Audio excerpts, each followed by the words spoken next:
Buenas noches con todos. En esta oportunidad vamos a desarrollar un pequeño video más conceptualmente o teórico, ¿no? Sobre cómo podemos reducir nuestras desviaciones en los taladros largos aplicando el método sublevel stopping, ya sea en sus diferentes variantes, ¿no? Como en el Batch and Fill, sublevel stopping transversal, longitudinal, etcétera, ¿no? Hay maneras muy sencillas en las que nosotros podemos reducir ese porcentaje de desviación y son bien sencillas, ¿no? Vamos a presentar acá un pequeño PPT.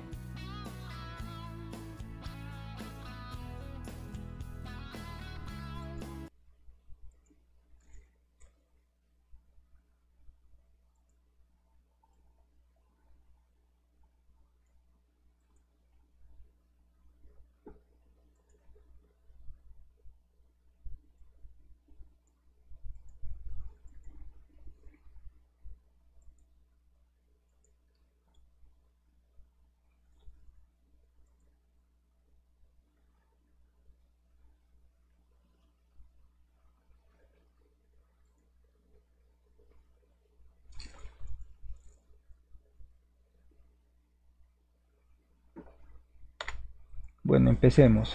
Nosotros en nuestra columna de perforación en las que utilizamos siempre tenemos una broca, ¿no? Una broca para los taladros de producción que generalmente es de 64 milímetros y una broca de 127 milímetros, ¿no? Que es para los taladros rimados. Esto lo utilizamos mayormente para la elaboración de nuestros BCRs. Después de la broca sigue nuestro tubo tag, ¿no? O tubo guía, que otros lo llaman. Este tubo guía viene a ser un tubo especial que nos va a ayudar a reducir nuestra desviación, o está hecho generalmente para ello. Tiene un costo elevado, ¿no? En comparación a estas barras de aquí, que son nuestras barras de 1.2 metros, ¿no? De 4 pies, las que generalmente se utilizan en la columna de perforación. Y obviamente nuestro shank. Todos estos aceros conforman nuestra columna de perforación. Las brocas, el tubo guía, tubo tag, las barras y el shank adapter. Acá vemos nosotros un pequeño diagrama del porcentaje de desviación en los taladros largos versus nuestros costos.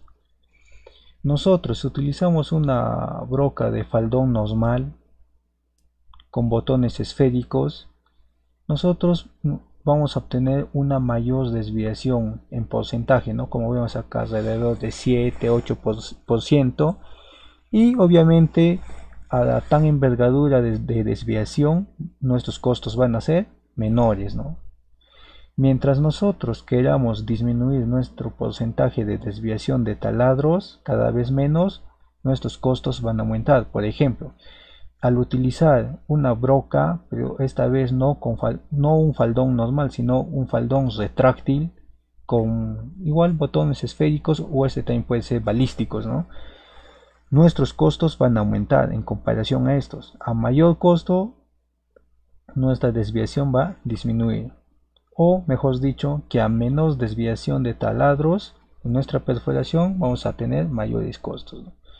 Y acá, utilizando un tubo guía, nuestros costos van a ser aún mucho mayores, pero nuestra desviación de taladros se va a reducir a un 2-3%, ¿no? Lo que generalmente es aceptable, un 2%. Y si nosotros queremos utilizar unos tubos de perforación especiales, ya va a ser extremadamente costosos para nosotros, ¿no? Acá tenemos los factores a considerar en nuestra perforación. Unos factores que nosotros podemos controlar es el posicionamiento y el alineamiento, ¿no?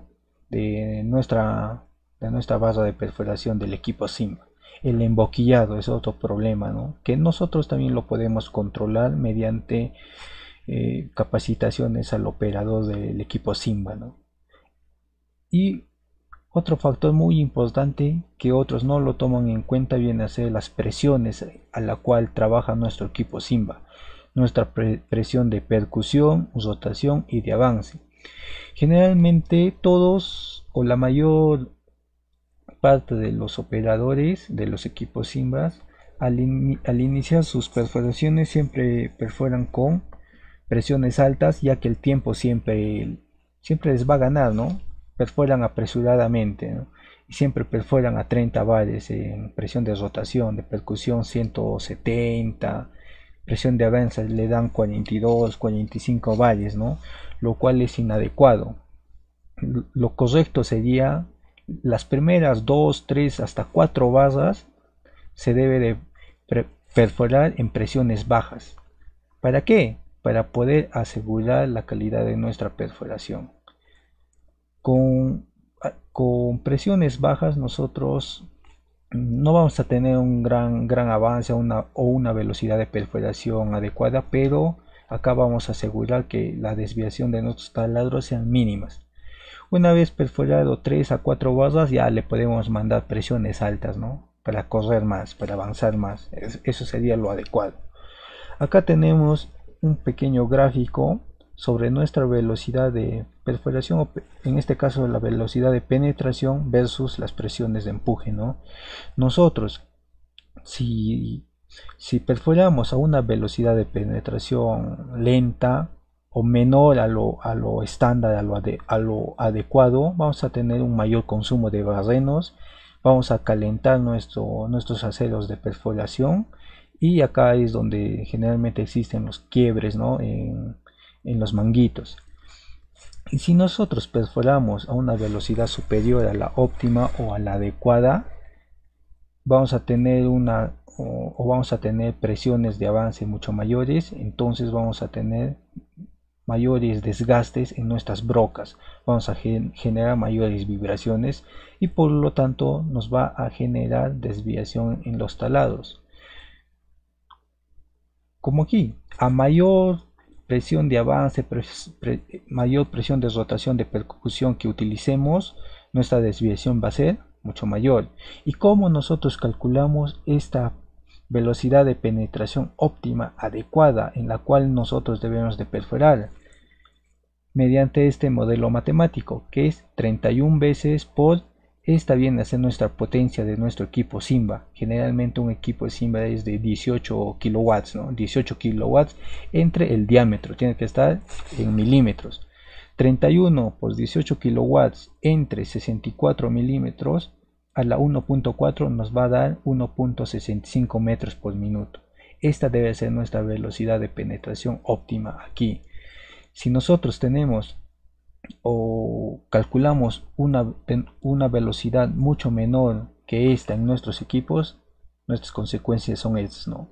El consumo de barrenos no se van a deteriorar con menor tiempo, vamos a tener un calentamiento de los barrenos y si esta velocidad va a ser mucho mayor, vamos a tener desgaste de brocas, desviación de taladros, ¿no? Otro aspecto muy importante es el barrido. Para mí, en taladros largos, el factor más importante es el barrido. Este factor debemos de controlarlo sí o sí, ya que nosotros en taladros largos perforamos 18, 20 metros, 25 metros, la evacuación de los cutting o detritus, el barrido, es mientras más largo sea el taladro, más difícil va a ser la evacuación de estos detritus. Y además esta evacuación o este barrido nos va a ayudar a la eliminación del polvo, esa es una, refrigerar la broca y evacuar los detritos obviamente, ¿no? Si nosotros vamos a tener un barrido incorrecto, no vamos a tener una adecuada evacuación de estos detritus, vamos a tener mayor consumo de energía, ¿no? Vamos a perforar, pero no vamos a avanzar nada. Otro, se va a atascar nuestras barras, ¿no? Y el atascamiento de una barra generalmente es que la barra una vez atascada dentro del taladro ya no se puede recuperar. No solo vamos a perder aquí la columna de perforación, o sea, esto implica perder la broca, perder toda la columna de barras que generalmente un equipo lleva 15, 16 barras, perder toda esa cantidad de barras y también perder nuestro tubo guía, ¿no? El tubo TAG, que en costos es casi $800, ¿no? Un tubo TAG, un tubo guía. Entonces, si vamos a tener un barrido inadecuado, vamos a estar propensos a tener atascamiento de toda nuestra columna de perforación. Y esto en costos pues es extremadamente incorrecto. También vamos a tener desgaste prematuro del varillaje, ¿no? Aquí, aquí tenemos todos nuestros factores a considerar para poder evitar nuestras desviaciones de los taladros. Aquí tenemos fuera del taladro, ¿no? Tenemos un diseño fuera de estándar de los niveles de perforación, tenemos un inadecuado emboquillado, un mal posicionamiento de la viga del equipo, ¿no? Tenemos errores en la lectura y selección del ángulo. Esto generalmente pasa al utilizar mal o de manera incorrecta el inclinómetro, ¿no? Para la lectura del ángulo. Factores relacionados durante la perforación, lo que hablaba de antes, ¿no? Las presiones, la presión de rotación, la presión de avance, la presión de percusión. A los primeros metros siempre se debe de aplicar presiones bajas, ¿no? Para asegurar, ¿no?, nuestro alineamiento del taladro. Luego ya para avanzar, para tener mayor velocidad de perforación, debemos de aplicar presiones altas, ¿no? Y también aquí incluye el barrido.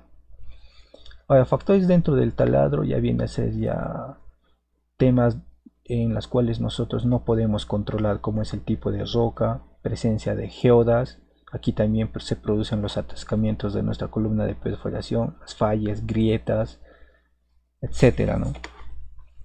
Aquí vemos en esta imagen que este Simba está perforando en un cuerpo donde generalmente es un vértice, ¿no? Una intersección de dos subniveles, en la cual el stinger, esta patita que vemos aquí, se llama stinger. El stinger no da, ¿no?, o no alcanza, ¿no? Esto generalmente sirve para poder dar estabilidad en la perforación, para que no exista vibraciones del equipo, ¿no?, que afecten a la desviación de nuestros taladros. Como está en un vértice de la labor, en una intersección de dos labores, este stinger no alcanza a colocar bien al hastial, ¿no?, o bien al techo de la labor, entonces va a estar al aire, entonces la perforación va a tener mayores vibraciones. Como nuestra columna de perforación está más o menos acá, ¿no?, está perforando, todas las vibraciones van a hacer un efecto de palanca, ¿no?, de acá se va a tambalear toda la mesa, ¿no? ¿Y esto qué nos va a generar? Nos va a generar desviación en los taladros uno, otro, un desgaste prematuro de nuestros aceros de perforación. Aquí, ¿qué recomendación les daría? Generalmente prolongar este stinger. Generalmente viene hasta aquí. Estas son las dimensiones del stinger del equipo, pero tú puedes soldarlo, ¿no? Soldar una barra más, ¿no? Ya sea de 3-4 metros, con tal que al sacar el stinger del equipo más esa barra, justo es esta patita, se coloque enganchada, ¿no?, en un hastial o bien al techo, ¿no? En este tipo de circunstancias, ¿no?, donde el stinger donde al stinger le falte mayor longitud, ¿no?, para tener una mayor estabilidad al perforar. Bueno, esto viene a ser una de las consecuencias, ¿no?, de no tener una estabilidad al perforar. Como vemos aquí, va a existir vibraciones, se va a palanquear toda nuestra columna de perforación y vamos a tener posiblemente ruptura, ¿no?, de nuestras barras de perforación. Bueno, acá es lo que se ha roto, esta parte, ¿no? Esta parte de acá es esta, es lo que se ha roto, lo que se ha desgastado y se ha quebrado. Otro tema bien interesante es que nosotros, al cambiar toda nuestra columna de perforación una vez que haya culminado su vida útil, unos dicen, no, esta barra todavía tiene para rato, tiene para unos metros más, ya esto lo voy a guardar, entonces ya no voy a pedir, como son 15 barras en cada columna, yo ya no voy a pedir mis 15 barras, pediré 12 barras, ya que tengo 3 barras que aún todavía dan, tienen todavía vida útil, dicen, pero eso es algo incorrecto que no debemos de permitir. Se tiene que cambiar toda la columna de perforación. Si no cambio, digamos, una barra, no lo cambio porque, digo, todavía me sirve para perforar, no está tan desgastada. pero esa barra al transcurrir un par de días ya se va a deteriorar de esta manera y todas tus demás barras van a estar completamente nuevas, ¿no? Basta que una esté mal o esté desgastada, esta va a afectar a la siguiente barra donde se va a acoplar esto se va a acoplar a otra barra y como esta ya está desgastada le va a hacer desgastar aún más a la barra nueva y así sucesivamente, ¿no? Vas a tener un desgaste prematuro de tu columna de perforación y simplemente pues no cambia todo, ¿no? Si vas a cambiar tus columnas, cámbialo toda tu columna. Es como decir, como dice ese dicho, ¿no? Basta que en la canasta de manzanas una esté malograda, todas se van a podrir. Acá tenemos unos levantamientos topográficos. Esto viene a ser en vetas angostas, ¿no? Y esto viene a ser en cuerpos radiales. En radiales solo se puede levantar los taladros que comunican de este nivel al siguiente nivel, ¿no? De estos taladros no se puede levantar o no se puede inclusive saber cuánto de desviación tiene. ¿Por qué razón? Porque acá no tienen un punto de llegada, ¿no? Donde tú sepas, porque estos son puntos ciegos. En cambio aquí, este es el nivel superior y este es el nivel inferior. Entonces tú puedes fácilmente, mediante el área de topografía, puedes identificar la desviación de taladros. Aquí tenemos algunos equipos, las desviaciones. Mira, tenemos 3.7, 4, tenemos 4.47% y un promedio de 3.54%. Si yo perforo 10 metros, mi desviación es 35 centímetros. Es casi un Bosden, ¿no? Y es demasiado la desviación. Acá tenemos 4%. Si yo perforo 20 metros, 80 centímetros, casi un metro de desviación de taladros.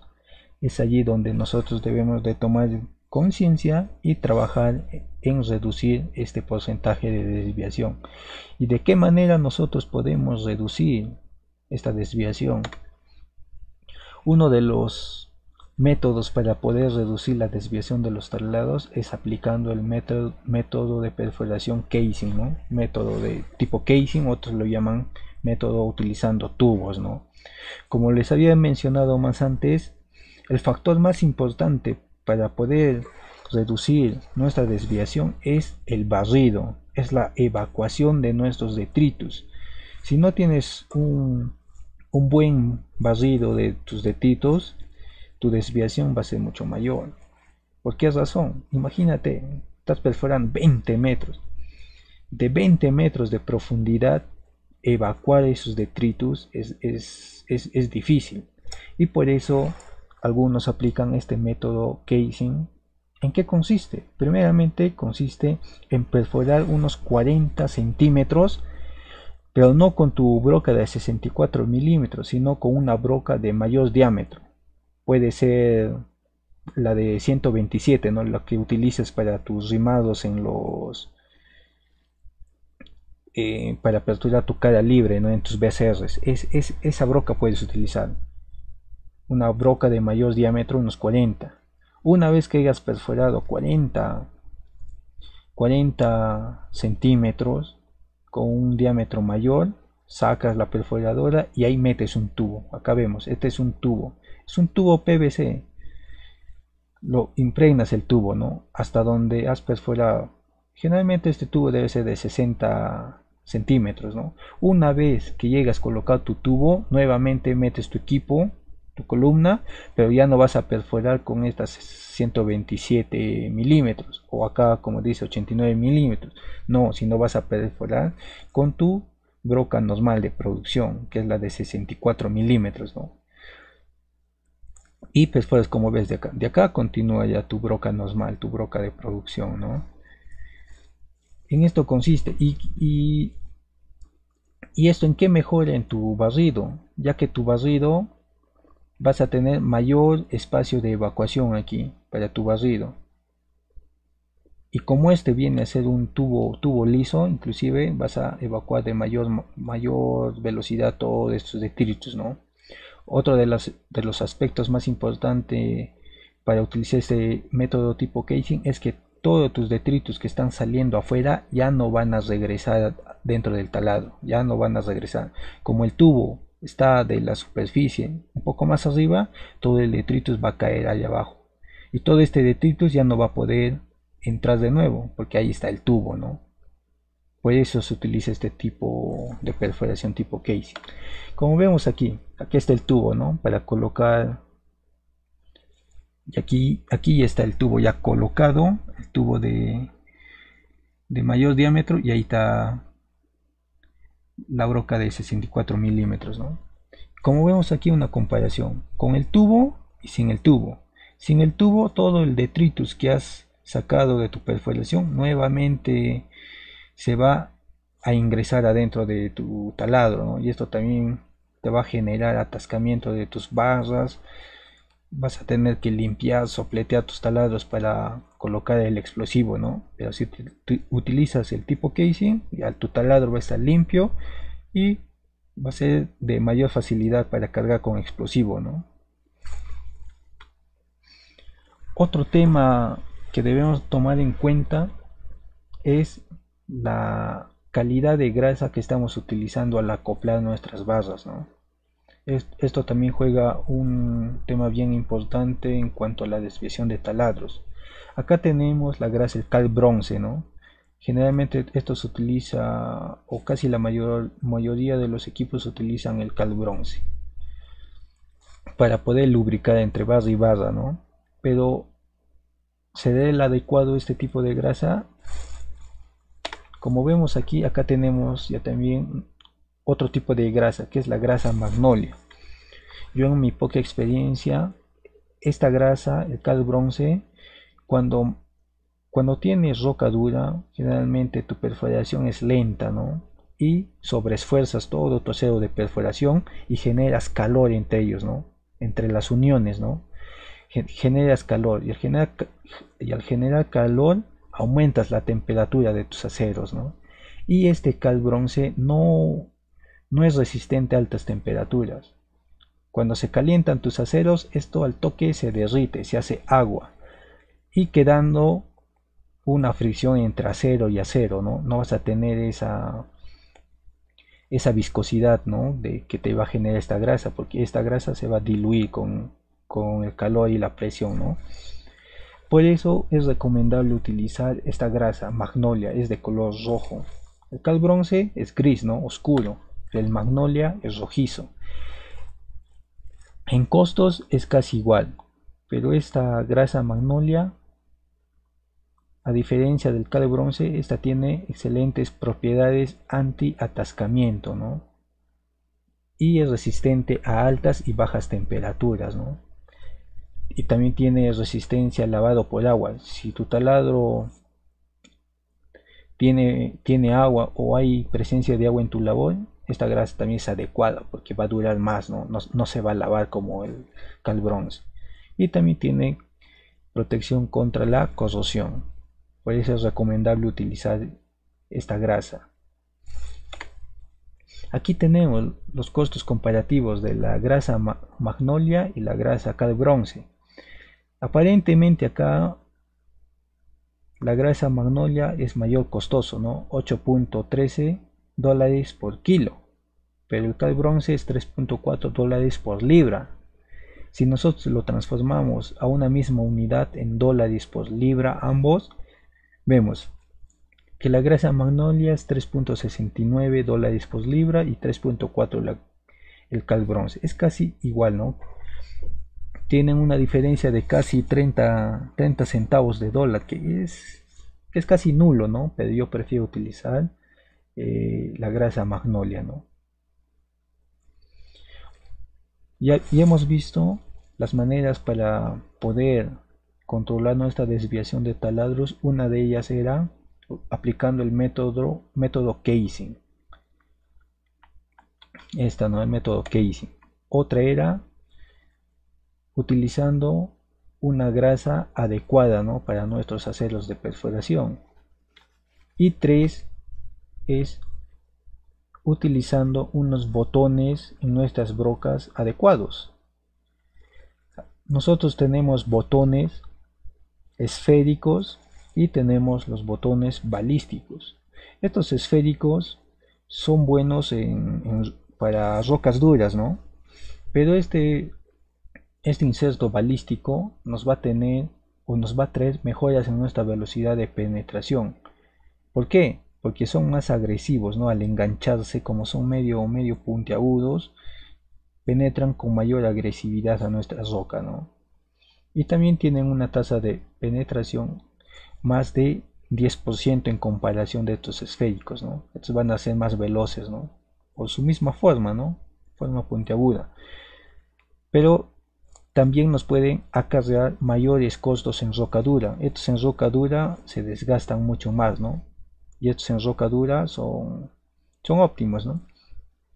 Y el precio de estos dos en comparación es casi el mismo, es similar, es igual el precio. Pero estos balísticos tienen un defecto, que son más sensitivos a quiebras, ¿no? Por su misma forma, ¿no? Pero esto solo va a pasar en rocas duras, ¿no? Y tiene un menor volumen de protección contra desgaste. Por ejemplo, si yo esta o este inserto tiene mayor área de desgaste, todo este área es de desgaste, pero esto tiene un área menor, ¿no? Entonces esto nos va a durar mucho más en comparación a este inserto esférico. Otro punto para poder mejorar nuestra perforación y por ende nuestra desviación de taladros es un afilado correcto de las brocas. Generalmente un equipo en la guardia día tienen 8 brocas, guardia noche tiene otras 8 brocas para el mismo equipo. ¿Y cuándo se debe de hacer el afilado de rocas? Acá nos indica. Cuando el desgaste, este viene a ser el desgaste de un inserto, de un hito nomás, de un botoncito. Cuando ese desgaste sea 1/3 del diámetro total del inserto, ahí se debe de hacer el afilado de la broca o de los insertos. Generalmente una broca tiene insertos internos y los insertos externos. Los insertos internos son de 9, 10 milímetros y los externos son de 11, 12. Los externos siempre van a ser de mayor diámetro en milímetros. Analizando un inserto, por ejemplo acá, este inserto de externo que sea de 12 milímetros de diámetro, si ese desgaste va a tener, digamos, a ver, la tercera parte de 12, 4. Si este desgaste es 4 milímetros, yo ya debo de realizar mi afilado de roca. Si tiene 1 milímetro, no voy a hacer el afilado, porque tiene 1 milímetro nomás. Si luego el afilado voy a consumir mayor área del inserto, ¿no? Yo mismo al afilarlo, yo mismo lo voy desgastando. Pero si tiene 7, 6 milímetros de desgaste es ya porque hemos sobreesforzado a nuestra broca, ¿no? Generalmente este es el rango óptimo para hacer su correcto afilado. Por ejemplo, acá tenemos este inserto externo, su desgaste está chancado, ya achatado, ¿no? Es 9 milímetros. Este es un inserto de 12 milímetros, la tercera parte es 4. Lo adecuado era, cuando este desgaste era 4 milímetros, allí era desarrollar su afilado de rocas, pero esto ya lo han sobreesforzado, ¿no? Esto no debemos de permitir. Esto ya sobreesforzado, lo han maltratado a la broca, ¿no? Generalmente esto pasa cuando tú ya estás por comunicar al siguiente nivel tu perforación y te topas con un perno, ¿no? Con un justo le das al perno de anclaje y tú piensas que es una roca dura, ¿no? No avanza, le sigues presionando, le metes más presión y a veces te topas con un perno, ¿no? Y no te das cuenta, ¿no? Y terminas rompiendo el inserto, quebrando la broca, atascando toda la columna de perforación o desgastando el inserto, ¿no? De esta manera. Esto no debemos de permitir. Debemos de tener un control adecuado de nuestro desgaste de nuestras brocas, ¿no? El desgaste llega a la tercera parte del diámetro del inserto, ya su correcto afilado, ¿no? Caballero nomás. Como acá tenemos este pequeño cuadro, donde tenemos la tasa de perforación o penetración, ¿no? Versus los metros perforados. Nosotros empezamos con un 100% de la tasa de penetración de nuestra broca, ¿no? Mientras más vamos perforando, más metros vamos perforando, nuestra tasa de penetración ya va disminuyendo, ¿no? Va disminuyendo, ¿por qué razón? Porque nuestros insertos se van gastando, ¿no? Mientras más se van gastando, la velocidad de penetración ya va disminuyendo. Pero llega un punto donde nosotros afilamos nuestra broca. Afilamos nuestra broca y nuestros insertos salen como nuevo, ¿no? Y al salir como nuevo nuestros insertos, nuestra velocidad o tasa de penetración aumenta, ¿no? Ya tenemos insertos bien afilados y nuevamente empezamos a perforar con una alta tasa de penetración. Luego vamos perforando, el inserto se va gastando y nuestra velocidad también de perforación va disminuyendo. Otra vez afilamos y aumenta nuestra velocidad, ¿no? Y así sucesivamente. Este efecto de aquí, este aumento de eficiencia de la velocidad de penetración, velocidad de perforación, es gracias al afilado de rocas. El afilado de rocas juega un papel muy importante en la perforación. Obviamente solo va a ser afilado de brocas que te duren una semana, 2 semanas, ¿no? Si una broca te dura un día, no vas a hacer el afilado, ¿no? Como es el caso de las brocas de 38, 39 milímetros que se utilizan para frentes. Esas brocas ya no lo afilan, ¿no? Porque es más costoso afilar, ¿no? Acá tenemos, por ejemplo, de diferentes equipos Simba,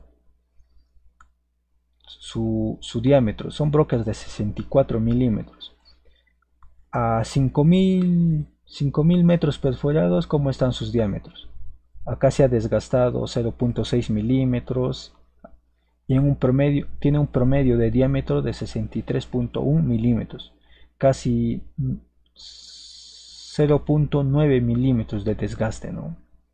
Igualito acá, casi no tiene desgastes, la broca es nueva, ¿no? De 64 milímetros se ha gastado 0.1 milímetro a 1600 metros perforados, igual acá. Pero en este caso, acá tenemos solo a 4000 metros de perforación, mira, 60.8 de diámetro, casi 4 milímetros se ha desgastado. Entonces aquí tú te das cuenta el toque que ha pasado con esta broca. Estos aceros no han cumplido su vida útil y ya se han desgastado demasiado. Igualito acá. Se han desgastado extremadamente. Entonces allí tú te das cuenta que acá este pata del turno noche ya está perforando mal, ¿no? No sabe perforar o ha tenido problemas con su roca, ¿no? Con la roca. O quizás ha habido presencia de geodas, etcétera, y ha esforzado la broca. Y es uno donde tiene que estar atento para poder corregir estos defectos, ¿no? Estas ineficiencias.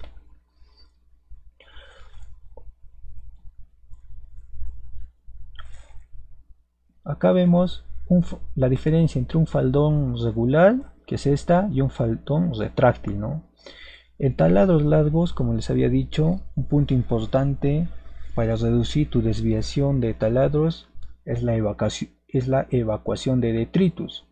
¿Tú cuándo vas a tener una buena evacuación de detritus? Cuando utilices una broca retráctil. Retráctil es porque tiene estos orificios, ¿no? Al costado de estas ranuras que tienen las brocas en sus perímetros, ¿no? Esta va a tener una mayor evacuación de detritus a comparación de esta.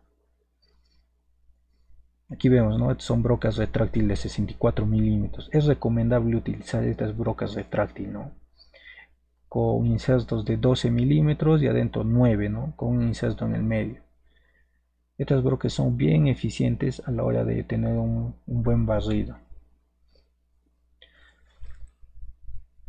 Bueno, acá tengo una diferencia, ¿no?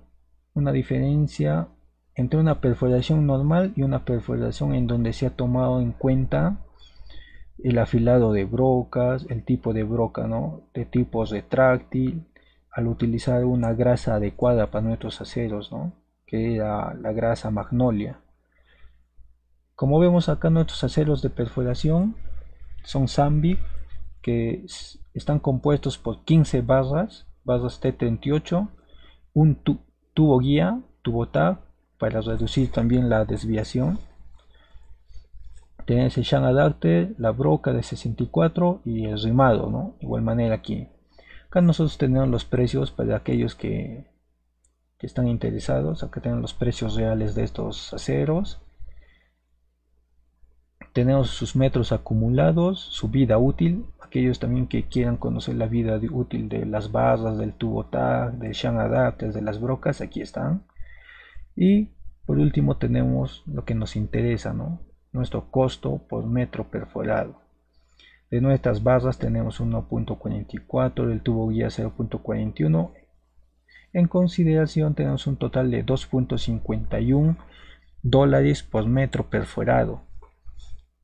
Y al aplicar nosotros todas nuestras correcciones, tenemos un costo de 1.73 metros por